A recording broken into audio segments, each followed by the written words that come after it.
तो बच्चों आज हम पढ़ने वाले हैं फिजिकल क्वांटिटीज़ के बारे में। ये टॉपिक बहुत ही सिंपल और इंटरेस्टिंग है और बहुत ही ज़्यादा इजी भी है। बहुत से लोग क्लास 9th में आ तो जाते हैं, उसके बाद वो लोग जो है इस टॉपिक को पढ़ना ही भूल जाते हैं, या ये कह सकते हैं कि टीचर जो है इसको ज़्यादा डिटेल में नहीं पढ़ाते हैं।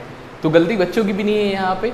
तो आज हम इस टॉपिक को एकदम डेप्थ में जानेंगे कि ये फिजिकल क्वांटिटीज़ क्या होती हैं। तो चलिए शुरू करते हैं। तो बच्चों फिजिकल क्वांटिटीज़ होती क्या हैं? ऐसी कोई भी चीज़ जिसको हम इंस्ट्रूमेंट से मेजर कर सकते हैं उसको हम फिजिकल क्वांटिटीज़ कहते हैं।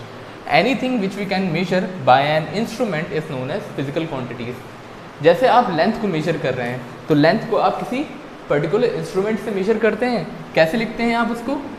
लेंथ को 5 मीटर करके। तो ये लेंथ हमारी क्या है? फिजिकल क्वांटिटी है।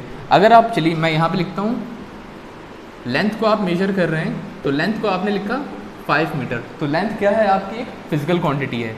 मास लिख रहे हैं आप तो मास आपने लिखा 5 kg, तो मास क्या है यहाँ पे आपका? एक फिजिकल क्वांटिटी है। फोर्स को आप मेजर कर रहे हैं तो फोर्स आपने लिखा 5 न्यूटन, तो यहाँ पे फोर्स क्या है बच्चों? एक फिजिकल क्वांटिटी है। ये सारी चीज़ें क्या होती हैं? एक पर्टिकुलर इंस्ट्रूमेंट से मेजर होती हैं। तो ऐसी बहुत सारी हमारे पास क्या होती हैं? फिजिकल क्वांटिटीज़ होती हैं। देने को मैं यहाँ पे बहुत एग्जांपल दे सकता हूँ, बस मेरा मेन पर्पस यहाँ पे ये है कि आपको समझ में आना चाहिए कि फिजिकल क्वांटिटीज़ होती क्या हैं। तो अब से आप जो भी चीज़ को इंस्ट्रूमेंट से मेजर कर पाएंगे वो हमारी क्या कहलाएंगी? Physical quantities. अब यहाँ पे ये मत कहिएगा कि इमोशन, लव, ये सब भी चीज़ें हम मेजर कर सकते हैं, ये किसी इंस्ट्रूमेंट से मेजर नहीं होती हैं, तो वो सब हमारी फिजिकल क्वांटिटीज़ नहीं हैं। अब जैसे बच्चों आप लोग किसी कार की स्पीड को बताते हैं या ट्रेन की स्पीड को बताते हैं। फॉर एग्जांपल अगर मैंने कार की स्पीड यहाँ बताई, उसको ऐसे लिखा, स्पीड ऑफ कार यहाँ पे 50 किलोमीटर पर आवर, तो यहाँ पे जो 50 होता है बच्चों, ये क्या होता है? मैग्नीट्यूड होता है। और यहाँ किलोमीटर पर आवर क्या बता रही है? इसकी यूनिट बता रही है। यूनिट को हम समझेंगे नेक्स्ट वीडियो में। अभी हम यहाँ पे फिजिकल क्वांटिटीज़ को समझते हैं। तो हमने फिजिकल क्वांटिटीज़ लिखने के लिए किन किन चीज़ों की ज़रूरत पड़ती है? एक, हमें न्यूमेरिकल टर्म चाहिए होता है, साथ के साथ यूनिट चाहिए होती है। मतलब जो न्यूमेरिकल टर्म होता है हमारा, ये जो मैग्नीट्यूड होता है हमारा, ये न्यूमेरिकल टर्म होता है।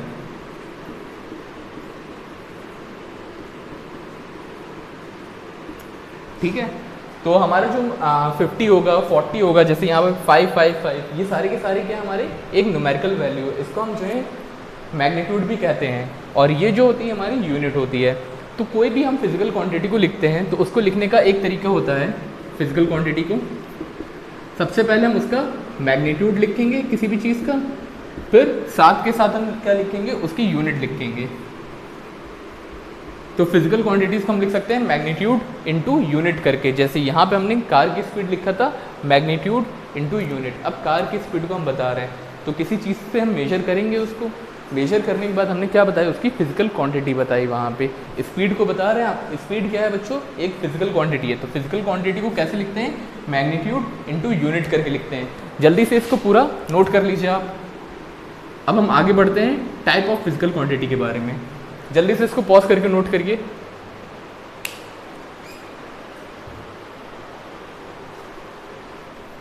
अब हम लोग बात करते हैं कि स्केलर क्वांटिटी कितने टाइप्स की होती हैं। तो ये बेसिकली जो होती हैं 2 टाइप्स की होती हैं। पहली होती है स्केलर क्वांटिटी, दूसरी होती है वेक्टर क्वांटिटी। अब ये स्केलर क्वांटिटी क्या होती हैं? अब जैसे आप मान लीजिए राशन की दुकान में जाते हैं चावल लेने, तो आप क्या कहते हैं? भैया 5 kg हमको राशन दे दीजिए। आप क्या कर रहे हैं? वहाँ पे एक पर्टिकुलर वहाँ पे अमाउंट बता रहे हैं कि कितना आपको चावल चाहिए होगा। आप वहाँ पे उसका डायरेक्शन नहीं बता रहे हैं। वही मान लीजिए अगर कोई चोर चोरी करके भाग रहा है और पुलिस वाले को आप बता रहे हैं चोर की एग्जैक्ट लोकेशन, तो आप क्या कहेंगे कि चोर नॉर्थ डायरेक्शन में 10 मीटर पर सेकंड की स्पीड से भागा है। तो वहाँ पे आप एक पर्टिकुलर डायरेक्शन भी बता रहे हैं। तो जहाँ पे हमें डायरेक्शन की रिक्वायरमेंट होती है वो होती है वेक्टर क्वांटिटी, और जहाँ पे हमें सिर्फ मैग्नीट्यूड की रिक्वायरमेंट होती है, डायरेक्शन को हम नहीं बताते हैं, वो होती है हमारी बच्चों स्केलर क्वांटिटी। तो स्केलर क्वांटिटी को हम कैसे लिख सकते हैं? यहाँ पे these quantities have only magnitude but no direction. These quantities लिखिए इसको,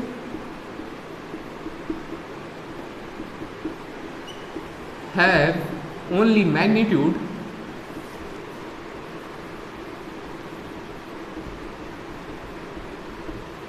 बट नो डायरेक्शन।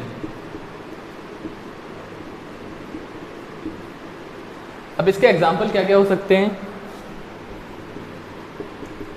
जैसे डिस्टेंस हो गया।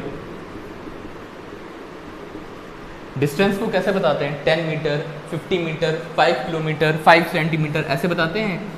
मास हो जाएगा, स्पीड हो गया, स्पीड आप बता रहे हैं 50 किलोमीटर 40 किलोमीटर पर आवर, तो वहाँ पे डायरेक्शन की रिक्वायरमेंट नहीं है। तो हमें जहाँ पे डायरेक्शन की रिक्वायरमेंट नहीं होती है वो होती है हमारी स्केलर क्वांटिटी। अब बात करते हैं वेक्टर क्वांटिटी की। तो वेक्टर क्वांटिटी क्या होती है, दीज क्वांटिटीज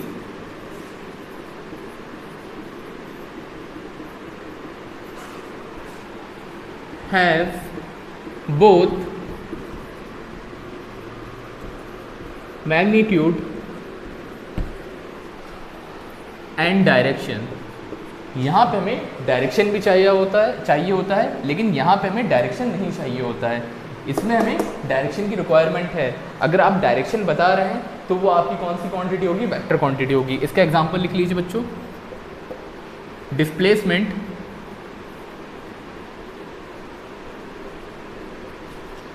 वेट। अब यहाँ पे बहुत से लोग जो नहीं जानते हैं वो कंफ्यूज हो रहे होंगे कि मास और वेट, मास हमारा स्केलर कैसे हो गया, वेट हमारा वेक्टर कैसे हो गया। अब वेट जो होगा, जब मैं आगे बताऊंगा आप लोगों को, ग्रेविटेशन चैप्टर पढ़ाऊंगा, तो वहाँ पे आपको समझ में आएगा वेट जो होता है हमारा बॉडी का जो वेट है वो क्या होता है हमारा बच्चों, वेक्टर क्वांटिटी होता है। आपने ये तो सुना होगा कि अर्थ पे आपका वेट कुछ और है, मून पे जा करके वो वेट कुछ और हो जाता है। तो वो डिपेंड किस पे कर रहा है, डायरेक्शन पे भी तो डिपेंड कर रहा है। यहाँ पे अगर मैं मान लीजिए यहाँ पे 60 kg का हूँ अर्थ पे, तो मून पे मेरा वेट क्या हो जाएगा, 6 kg। That's mean I am not fat, I am on the wrong planet. ठीक है, it's a part of joke. अब यहाँ पे ये हमारा वेट हो गया, साथ के साथ हम वेलोसिटी लिख सकते हैं।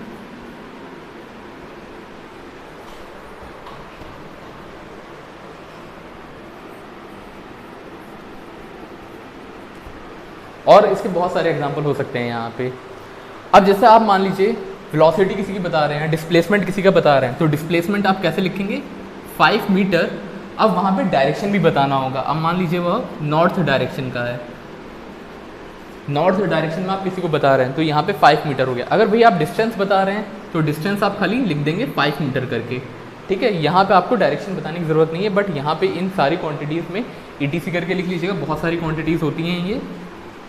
अब यहाँ पे आप क्या करेंगे, डायरेक्शन बताएंगे, इसमें नहीं बताएंगे। तो चलिए आज का वीडियो यही हम करते हैं एंड आई होप आप लोगों को वीडियो पसंद आया होगा।